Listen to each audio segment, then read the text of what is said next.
ना तो तुम लोक में किसी के प्रसन्नता के लिए भी उपाय करो कि ये राजी हो जाए वो राजी हो जाए। सच्ची कहते हैं, एकमात्र भगवान का जिसने आश्रय लिया और भजन कर रहा है, उसके सिवा आप कुछ और उपाय करके लाख प्रकार से देख लो, कोई राजी नहीं हो सकता। लाख उपाय कर लो, ये अनुभव की बात कह रहे हैं, नहीं, आप फंसते चले जाओगे दूसरे के राजी करने में, और वो कभी राजी नहीं होगा। अगर राजी होने की बात है तो एकमात्र जो प्रभु का भजन करते हैं, ईमानदारी से जो धर्म में चलते हैं, वही राजी हो सकते हैं। प्रभु से विमुख को त्रिभुवन के राज्य लक्ष्मी मिल जाए तो भी वो राजी नहीं हो सकते। चाहे जितना आप उनके प्रति प्राण समर्पित कर दो, कभी राजी नहीं हो सकते। अगर ये बात याद रखोगे तो कभी दुखी नहीं होगे, क्योंकि आप गलती कर रहे हो। हमने उनके प्रति इतना किया, वो हमारे प्रति ऐसा नहीं कर रहे। तो पहले सत्संग में बात सुन लो और मान लो। अगर किसी के राजी करने के लिए आपने अपना अमूल्य समय दिया भगवत भजन छोड़कर, तो कभी राजी नहीं होगा। चाहे प्राण दे दो उसके प्रति तो भी राजी नहीं होगा। ये माया है। यदि अपनी निष्ठा में रहे, धर्म में रहे, भजन में रहे, तो सब राजी हो जाएंगे और तुम निर्भय हो जाओगे। और अगर दूसरे को राजी करने की कोशिश की, प्रभु का भजन छूट गया, तो तुम भयभीत हो जाओगे और वो राजी नहीं होगा। बिल्कुल परम सत्य बात, ये लिख लो, हृदय में लिख लो। ये अध्यात्म है, तुम्हारे बचाने के लिए है, तुम्हें सुख पहुंचाने के लिए है, तुम्हें जीवन मुक्त करने के लिए है। हे सखे, हे मित्र, ना जनरंजनम कुरु। लोगों की वृत्तियों को राजी करने में अपना समय नष्ट मत करो। प्रभु को राजी करने में अपने समय को सार्थक करो। तो जापर कृपा राम की होई, तापर कृपा करे सब कोई। एक राजी हो गया तो विश्व ब्रह्मांड राजी हो जाएगा। और एक से विमुख होकर विश्व को तुम राजी करने की कोशिश करो, कभी राजी नहीं होगा। इसलिए न जनरंजनम कुरु। किसी की राजी होने के लिए अपने अमूल्य समय को नष्ट मत करो। धर्म पूर्वक व्यवहार करो और निरपेक्ष हो जाओ। राजी रखो हरिजू को, प्रभु को। न कुरु कदिंद्रियाणाम। इन दुष्ट इंद्रियों को मनोरंजन मत करवाओ। न कुरु कदिंद्रियाणाम। इन इंद्रियों को छोड़ो मत मनोरंजन करने के लिए। ये बहुत दुष्ट है, सच्ची मानिए। ये केवल हृदय जलाती रहती हैं। कुछ नहीं है पूरे त्रिभुवन में, कुछ नहीं है। एक भगवान के सिवा आनंद नाम की चीज नहीं है। मन मलिन है, इंद्रियां मलिन है, इसलिए आपको ऐसा लगता है इसमें आनंद है। नहीं, सच्ची मानिए, एक दिन जब आनंद का आपको अनुभव होगा प्रभु के जनित, तब आप देखोगे तो त्रिभुवन में कहीं कोई आनंद नाम की चीज नहीं। जैसे सुबह सूर्य उदय के समय जब हम गंगा किनारे चलते थे, तो आगे रेत में ऐसा भ्रम हो जाता था कि निर्मल जल भरा हुआ है।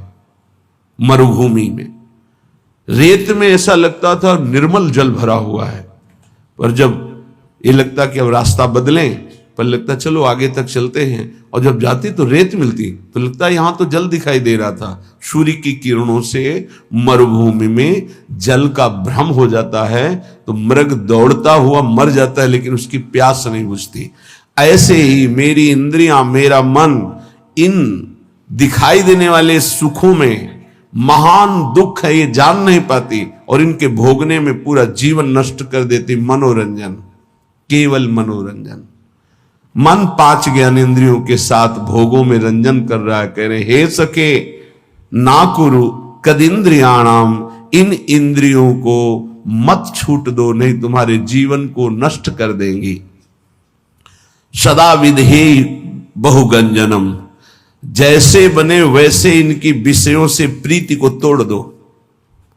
हठ पूर्वक तोड़ दो, विवेक के द्वारा तोड़ दो, भगवत समर्पित करके छोड़ दो। जैसे बने वैसे इंद्रियों से भोग भोगने की लालसा ये मिटा दो, तो तुम मनुष्य जीवन का लाभ भगवत प्राप्ति कर पाओगे।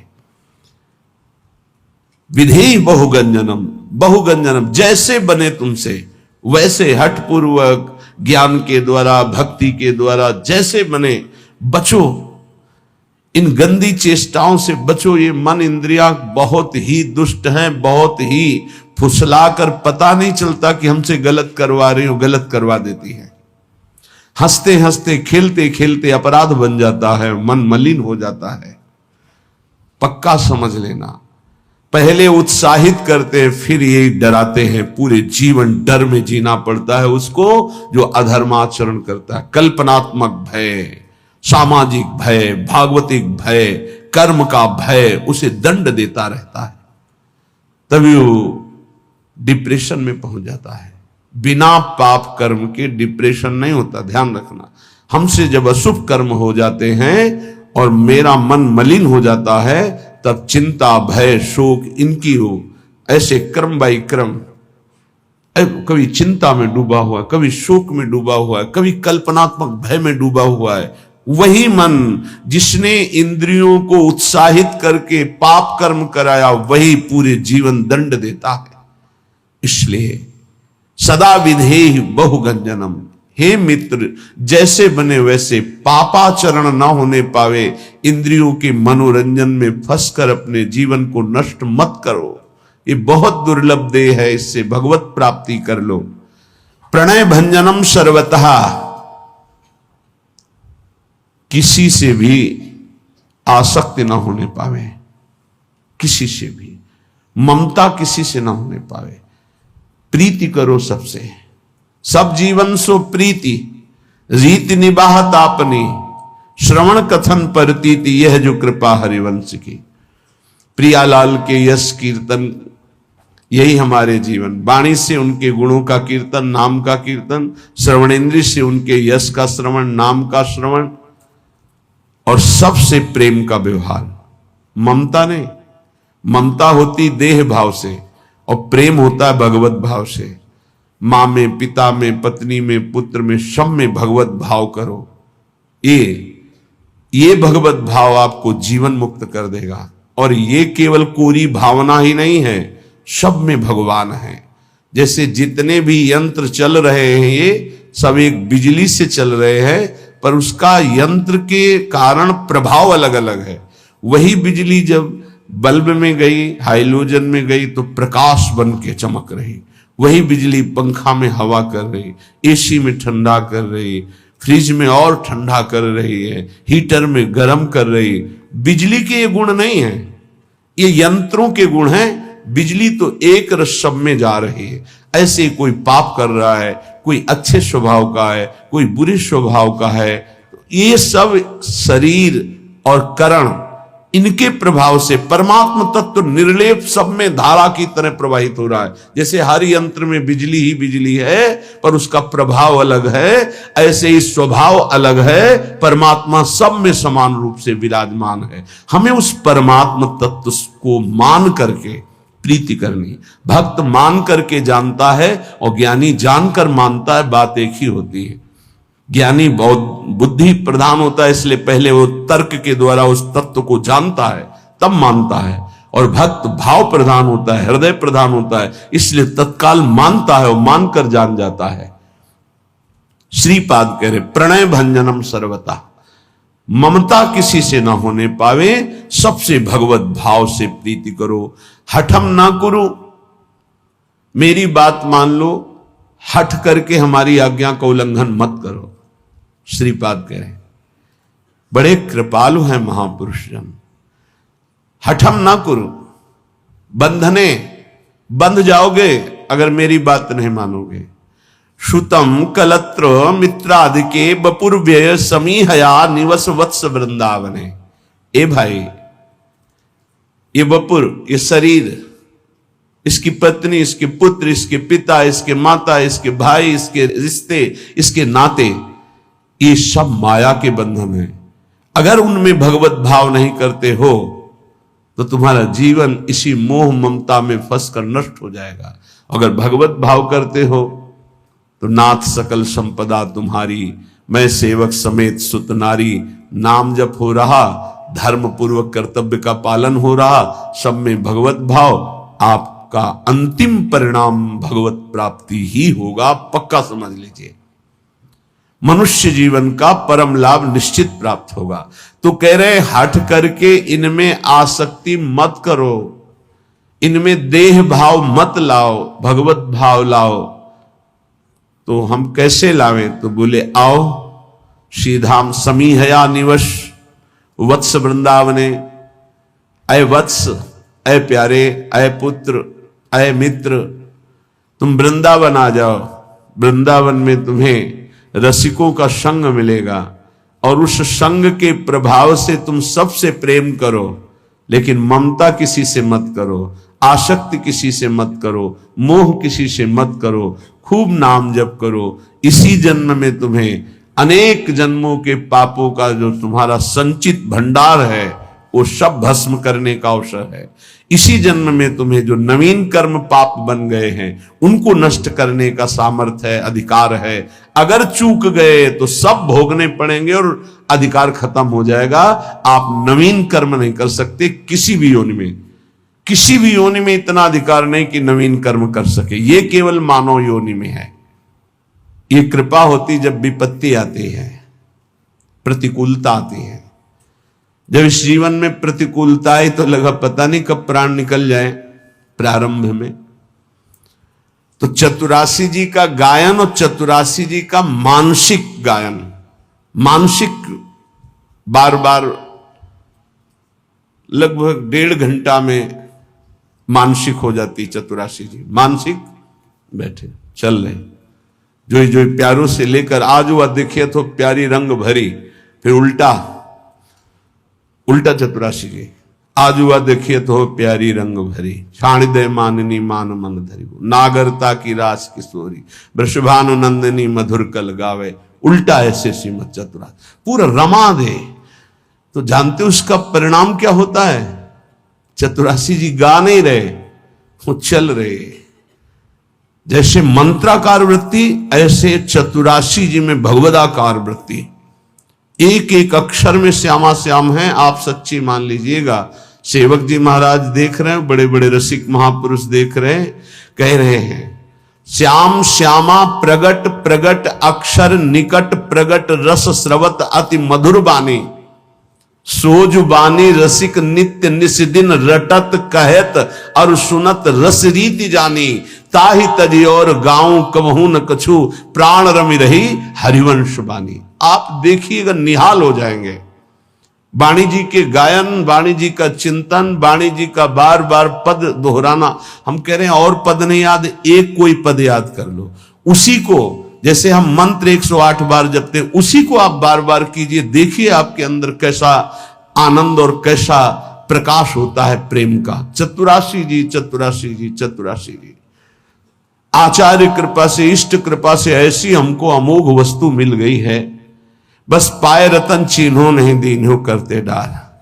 प्रपंच की बातें करने में जबान को कितना सुख अनुभव कराते हो आप, लेकिन चतुरासी जी एकांत में गुनगुनाने में नहीं।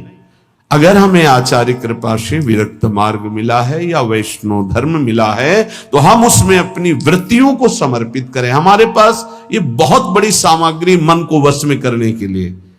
चतुरासी जी का गायन पक्का समझो, पक्का। गुरु आज्ञा पर लगे तो ये बात समझ में आई, नहीं बस पहले ये था कि गा लेते हैं, उनकी इच्छा आज्ञा है कि गा लो तो गा लेते हैं। फिर उसका जब गुरु कृपा से प्रभाव नशा चढ़ा तो अब जी नहीं सकते उसके बिना। और जी क्या सकते हैं भाव, जैसे श्वास चल रही है ऐसे रुका तो कै वाणी हरिवंश की कै हरिवंश है, नाम इसके अलावा कोई आधार ही नहीं। सेवक शरण सदा रहे अनत नहीं विश्राम। तो बोले तज्जीवेशु, ओहो हो, जिसका ये जीवन बन गया है वो जीवित ही इसी से है। धिक्कार है ऐसे साधक को और ऐसे शरीरधारी को जो भगवत विमुख मिनट गंवा दे, समय गंवा दे। बहुत बहुत कड़ुआ जीवन होता है, बहुत पश्चाताप का जीवन होता है जो जिसमें भजन नहीं होता। सच्ची माने जिसमें नाम जप नहीं है, नाम कीर्तन नहीं, गुण कीर्तन नहीं, वो कैसे जीवित रहते हैं?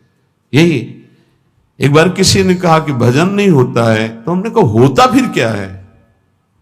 आज तक हमें यही समझ में नहीं आया कि भजन नहीं होता तो होता क्या है अंदर। तब फिर विचार में आता है कि जो किया है वो उसी का चिंतन करते हो, भजन किया नहीं तो भजन छूट जाए, ऐसा हो कैसे सकता है? ये बात हमारी समझ में नहीं आती कि भजन छूट गया और आप जीवित हैं, आप खा पी रहे हैं और आपका भजन छूट रहा है, मतलब अभी भजन का रंग नहीं चढ़ा है। भोजन, पानी, जीना, नींद, ये सब दुश्वार होने लगता है।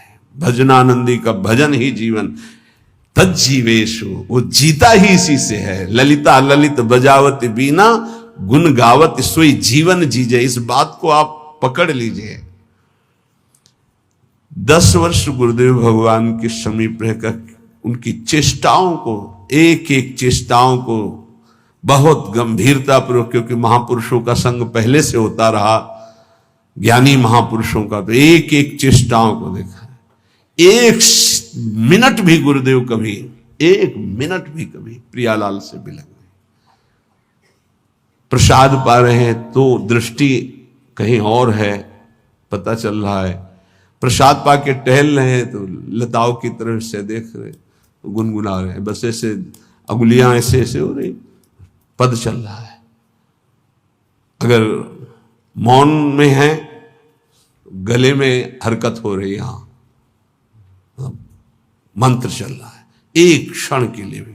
और नित्य पद के गायन करते हुए सब ठीक। 4 बजे से 6 बजे तक केवल पद गायन की सेवा थी, केवल पद गायन की। ब्रजनोत्तर बनी भानंद, देख सखी राधा, बन की लीला, बस एक शब्द जी, पूरा पद, फिर धीरे से एक शब्द। क्या इन पदों में महासुख है? मान लीजिए, आप औषधि मान करके इसको स्वीकार कर लीजिए। बड़े बड़े साधनाओं से जो लाभ नहीं मिलता, चतुरासी जी से विश्वास कीजिए। नाम बाणी जहां श्याम श्यामा तहां, नाम बाणी सुनत श्याम श्यामा सुबस, नाम बाणी निकट श्याम श्यामा प्रगट। तज्जीवेशु च वर्णयन समरसई संभूई संतर्कयन। बार बार लीलाओं का गायन करो, नाम कीर्तन करो, और समरसई, बहुत समझने की बात कह रहे, समरसई संभूई संतर्कयन। अपने रस वाले ही रसिक का संग करे।